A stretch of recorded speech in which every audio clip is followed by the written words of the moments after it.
Greetings, YouTube. Joe here with Culination Media, and welcome back to another episode of The Legend of Zelda Ocarina of Time. This is episode number 53, and in this episode, we're going to be continuing our journey through the Shadow Temple. And if we continue along the right wall where we left off last time, after coming out of the room with the Re-Dead, we'll find some more fake walls that we can walk through. Again, you want to keep right, and I'm not sure if I think I am supposed to go over here. Yes, this is the correct room. Okay. If you keep along the right wall and go into the doorway, you will be locked in. And it's time for another battle with our best friend, Dead Hand. And this time a little bit more is at stake than just the Lens of Truth. Although, I don't know. The item that we get from this battle isn't used nearly as much as the Lens of Truth is, so perhaps I am incorrect in saying that. I'm going to pull out the Bigoron sword because that's going to do a lot more damage, and it can also kill the hands a lot faster. If you are having trouble with them, or if you're just low on health in general, a good idea would be to pull out the Bigoron sword and slash the crap out of those hands. They do come back fairly quickly, but it only takes like 2 slashes. And again, with the Bigoron sword, it only takes about 3 or 4 slashes to knock out Dead Hand completely. Once the battle is over, the door will be unlocked, Dead Hand will collapse in a heap of disgusting zombie death, and a chest will appear towards the center of the room. And in it, we will find the dungeon item, the hover boots. With these mysterious boots, you can hover above the ground. The downside, no traction. So you can actually walk where there is nothing to step on. As it says right here, you can even use these to walk for short periods where there is no solid ground. Be brave and trust in the boots. The downside is that there is no traction, as it said in the description, and by that, basically all that means is that it's pretty much like you're walking on ice the entire time. You kind of slide around, and it's very difficult to get any traction regardless of what surface you are maneuvering around. So that's all we needed to do, and it's surprisingly fast to get the dungeon item. You can get the dungeon item within 10 minutes of entering the Shadow Temple, which is very, very quickly. Okay, we don't need to worry about pointing the beak in the right direction because we did that already. What we need to do is pull out our hover boots because we need to be able to cross this path right here, and Link is just too white to jump over it, so not the iron boots, that would be stupid. The hover boots, and they kind of glow and we walk on nothing because we're amazing. I love the hover boots. I was so upset that it was not included in, well, first of all, Majora's Mask, and then wasn't included in Twilight Princess, wasn't included in the Wind Waker, wasn't included in Skyward Sword. It's not included anywhere but this game. And that's just not okay. The hover boots are awesome. Anyway, in the next room, there's a Beamos. You can knock that out very easily with a bomb or two. And the Beamos will also give you bombs, so that part's nice because you can then blow up walls with it. Like so. And that requires a small key, so it looks like we're going to have to go a different way. I'm going to go to the left first, because that just seems right.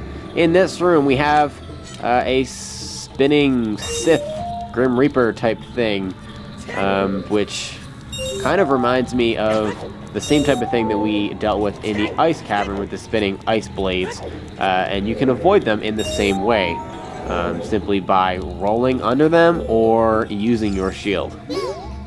What do you have to say? This wall, it's saying something. It says, if you want to see a ferry to the other world, come here. I don't really want to do that, so I'm going to ignore that. That will be a shortcut for later, actually, in order to get us back to the beginning-ish part of the temple, rather than going through a whole bunch of stuff all over again. Okay, so that part's kind of annoying because the blades will just keep hitting you if you don't do it fast enough, but after you get the last silver rupee, that cage will open. So, need to make my way over there, eventually. Don't get hit by it. Damn it. The Grim Reaper hates me. Anyway, yeah. Once you open that small chest, we get a small key. So that's precisely what we were looking for because, well, the next door that we needed to go through was locked, or so it appeared. Okay, so that does it for the left-hand room. The BMOS is back, but I'm going to ignore that and go straight across to the right side. And we get locked in a room with what appears to be a Gibdo. So, let's see, any keys? No keys? Just 2 Gibdos, that's it? That's all that we have? Well, I'm going to pull out my Bigoron sword, and maybe I can kill both of them at once. That'd be pretty cool. No, not quite. Anyway, they go down in 1 hit to the Bigoron sword. You don't even have to charge up or anything. You should be able to just slice them. So, not really much of a battle. If you have the Master Sword, it's not really much worse. Maybe just a couple of hits.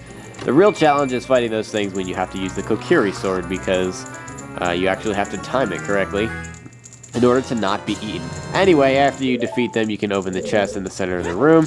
Back by the wall, and you will get the compass. So we have the dungeon map, the compass, and the dungeon item already, which means, like I said, this is going to be a fast temple. The only other thing that we need to get as far as items in here is the boss key, and we're not going to get that just yet, obviously. Not quite there yet, but we'll probably get that in the next episode, maybe. So that golden Skulltula, no, it's not a golden Skulltula, it's just a regular Skulltula. It comes out of the ceiling. You can't see it, and you can't see the shadow either, so just inch your way down. Not like that, otherwise you will be taken out by the spiders. I think there's just 3 of them, and they give you various items for defeating them, so you might as well defeat them.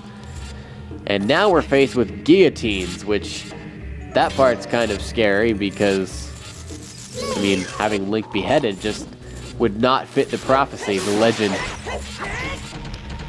Oh well, we need to make sure that doesn't happen. They're pretty easy to avoid for the most part because they move pretty slowly, honestly. So we don't have a lot to worry about with that. Just run past them. Watch for the shadows of monsters that hang from the ceiling. Thank you, Navi. So you want to get rid of this Wall Master pretty quickly. That's the first thing you want to do. Run to the end and then make him come down kind of in the middle of the platform. You can knock it out with 1 slice of the Bigoron sword. This is why it's such a good idea to get the Bigoron sword in the first place. You pretty much just lay waste to most of the enemies in the game. Now we're stuck trying to get through these many guillotine contraptions again. And it's not that difficult. The third one is kind of sort of difficult. Make sure you have the hover boots on and that you disarm the red bubble there, because that could cause you problems. So once the guillotine snaps shut, as soon as it hits the bottom, you can run across with the hover boots, and you will be ambushed by Stalfos on this platform. I recommend that you take off the hover boots during this fight. Stalfos really are not that difficult. With the Bigoron sword, you can kill them in like 4 hits, something like that, 4 or 5 hits. So they don't take that long, but you do not want to have to fall off the edge. If you are using the Master Sword and it's taking a while, and you're frustrated, you can always try to push the Stalfos off the edge just by getting an advantage space-wise and knocking it just enough so it falls off. Anyway, in this room, make sure that you bring the Lens of Truth and activate it so that you can see the spinning blades, which this time are invisible. The goal for this room is not to obtain a bunch of silver rupees, but it's going to be to knock out all the enemies in the room. So, there's going to be a keys in each of the corners, and there's also going to be a like, which obviously is visible. The only thing I think that's invisible in this room is the blades. But anyway, the like obviously is your biggest problem. If you do get eaten by it, it will probably eat either one of your tunics, or I don't know if they eat your Bigoron sword in this game. But yeah, it's an issue. So make sure that you kill the like pretty quickly. If you don't want to get close to it and you don't want to risk it, you can always, darn it, you can always kill the likes with arrows from afar. Where's the other keys? There's one. I think I'm missing one. Oh no, that was the last one. Okay, and after we defeat that last keys, the door that we want to go to is now open. Please don't hit me. Ah, crap. Why do I suck so bad at avoiding those blades? Holy crap. So in this room, we have one treasure chest on the left, and we have an invisible treasure chest with a bundle of arrows that's on the right. The one on the left just contains, apparently, a blue rupee. Not worth it. And the golden skulltula is in the middle, just hanging out on the wall there. You can kill that with any one of your items and pick it up with the long shot. Alright, well that is all that we needed to do in this room, so I guess technically you don't even need to come into this room if you're not interested in the golden skulltula. But I am, so I wanted to show that. Again, these platforms do not appear unless you use the lens of truth. If you're confident in where they are on the screen, of course I guess you don't need to use the lens of truth at all. But apparently I'm just not that badass. You will be ambushed again by these Stalfos, and that's how you knock him off. Just keep hitting his sword while he's defending. He will just end up falling off, and they don't come back. So there you go. You'd have to leave the room and come back to this platform again. In any case, with the platform that's moving up and down, you can use the hover boots when it's in the down position to... You can use the hover boots when it's in the down position to reach it, and then you will be able to use that to go the other way, but that just didn't work out for me. For whatever reason, I barely missed the ledge, and now I have to fight the Stalfos all over again. My life is in shambles, I tell you, shambles! Not really, but it sounded good. Okay, I'm going to go this way because it's a shorter distance, just to make sure that I land in the right place. So, I'm gonna say that the other way is probably the right way. I don't remember exactly which way I'm supposed to be going here, but that's alright. We have a silver rupee puzzle here, and a Beamos in the center of all this with the spinning blades as well. Didn't need that last bomb. I thought that wasn't going to kill the Beamos, but that's alright. Okay, so I guess I'm going to just do this while I'm here, instead of going across the other way. Once you get all of the silver rupees, yeah, which is kind of overkill in this dungeon, to be honest, the door will open and we can go over. In this room, yes, it's kind of eerie how they have these giant spiked platforms just pretty much slamming into the floor, and they will do you in pretty fast. So what you want to do is use the lens of truth to be able to see the block that's in the wall, because without it you won't be able to see the block. And this is what is going to defend you against the falling spikes, the raining spikes, or whatever that sign calls it. It calls it something creepy. I'm not going to worry about that. As you can see on our map, though, there are a bunch of treasure chests in this room, so there's at least one that's bound to have a small key of sorts. What you want to do is get it to where both of these spike platforms are getting hit by the block, so that you're safe to kind of maneuver wherever you want. Once you've done that, you can go into these cages that are on the side, and the one on the left is going to have a golden skulltula. You can kill it off with your long shot or any of your other items. You know how to do that by now, so I'm not going to keep saying it over and over again. So, now, what you want to do from the back side of where the block was, so the opposite side of where we started pushing it, you want to pull it now, because this will continue to guard against the spikes and prevent you from being hit from the back side at the same time.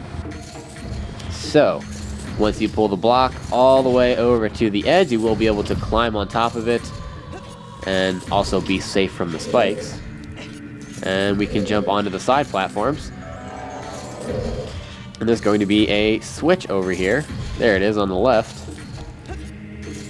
And there's also a small treasure chest on the right-hand side. We'll get that first, and it just has a blue rupee, so that was pretty much a waste of time.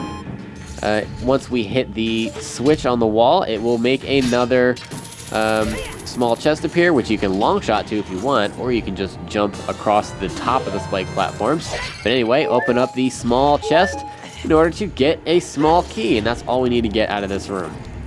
There's another small chest in that room, but it does not contain anything of worth, so I'm going to bypass that for now.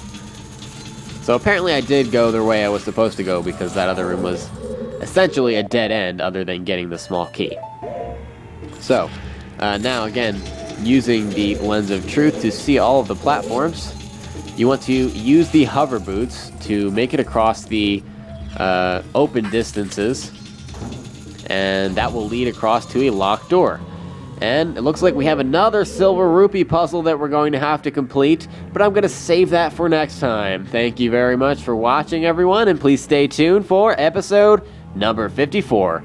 Game on.